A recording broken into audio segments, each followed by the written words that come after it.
తిరుపతి నగరంలోని గాంధీ రోడ్లో గల హతీరాంజీ మఠంలో దుకాణాలు నిర్వహిస్తున్న ఎవరికీ ఇబ్బంది కలగకుండా ప్రత్యామ్నాయ ఏర్పాట్లు చేస్తామని నగరపాలక సంస్థ కమిషనర్ ఎన్ మౌర్య అన్నారు.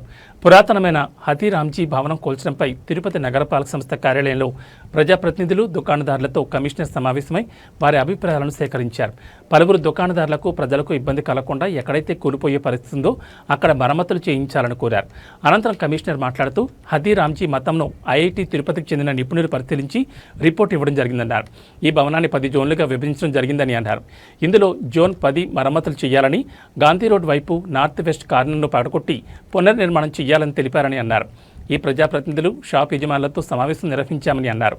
రానున్న వర్షాకాలంలో ప్రజలకు ఎటువంటి ప్రాణనష్టం జరగకుండా చర్యలు చేపడతామని చెప్పారు. కూల్చివేసిన ప్రాంతాల్లో ఎవరి షాపులు వారికి కేటాయించేలా చర్యలు తీసుకుంటామని అన్నారు.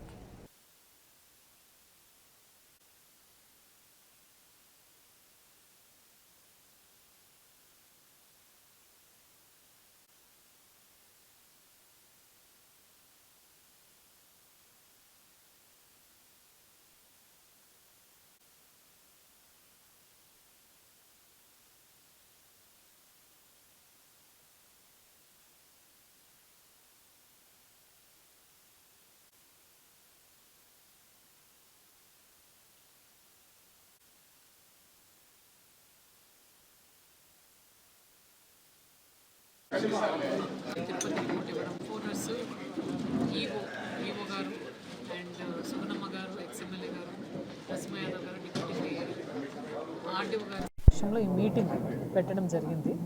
సో ఇందులో ఏంటంటే ఐఐటి తిరుపతి వాళ్ళు ఈ రిపోర్ట్ తీసుకున్నప్పుడు 10 జోన్లుగా డివైడ్ చేసి బిల్డింగ్ వాళ్ళు ఏ జోన్లో కంపల్సరీ మనము డెమాలిష్ చేయాల్సి వస్తుంది, ఏ జోన్ని మనం రిపేర్స్ పెట్టుకోవచ్చు అనేసి వాళ్ళు రిపోర్ట్ ఇవ్వడం జరిగింది. అందులో జోన్ 10 అంటే బ్యాక్ సైడ్, మఠం బ్యాక్ సైడ్ ఉన్న ఆ జోన్, లోపల ఉన్న జోన్ ఒక్కటి రిపేర్లతో చేయొచ్చు. బట్ ముందు గాంధీ రోడ్ దగ్గర ఉన్న ఆ zone, left, north west and west కార్నర్లో ఉన్న జోన్ని కంపల్సరీ డిలాబిడేట్ అయిపోయింది, డెమాలిష్ చేయాలని రిపోర్ట్ ఇచ్చారు.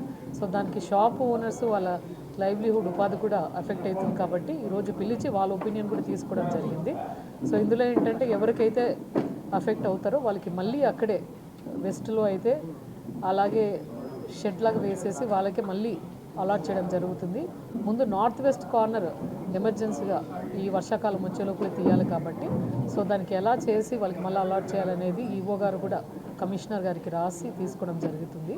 ఇది ముఖ్యంగా ఏ హ్యూమన్ లాస్ అవ్వకూడదు, లైఫ్కి ఎఫెక్ట్ అవ్వకూడదు అనే ఉద్దేశంతోనే ఈ డెసిషన్ అండ్ ఈ మీటింగ్ పెట్టడం జరిగింది. తర్వాత కూడా కలెక్టర్ గారి దగ్గర మీటింగ్ పెట్టేసి ఒక కన్క్లూజన్ కూడా తీసుకోవడం జరిగింది. తిరుపతి కూడా అడగడం జరిగింది. వాళ్ళు మనకి 18th జూలైన ఐఐటి తిరుపతి వాళ్ళు ఒక రిపోర్ట్ ఇవ్వడం జరిగింది. మొత్తం ఎంటైర్ బిల్డింగ్ని ఒక 10 జోన్లుగా డివైడ్ చేసి నుండి ఆర్ఎండ్బి కావచ్చు, మున్సిపల్ కార్పొరేషన్ కావచ్చు, అనేక రకాలుగా హనీరాముకి నోటీస్ కూడా ఇవ్వడం జరిగింది.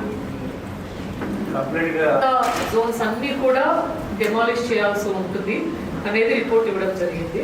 సో ఆ రిపోర్ట్ కూడా మీకు ఒకసారి చూపిస్తారు. అండ్ మీ ఒపీనియన్ కూడా తీసుకునే దానికి ఈరోజు కలెక్టర్ గారు మీటింగ్ పెట్టుకున్నారు. ఎక్స్ఎమ్మెల్యే గారు కూడా వచ్చారు, డిప్యూటీ మేయర్ అండ్ ఈవో గారు, ఆర్డీఓ గారు.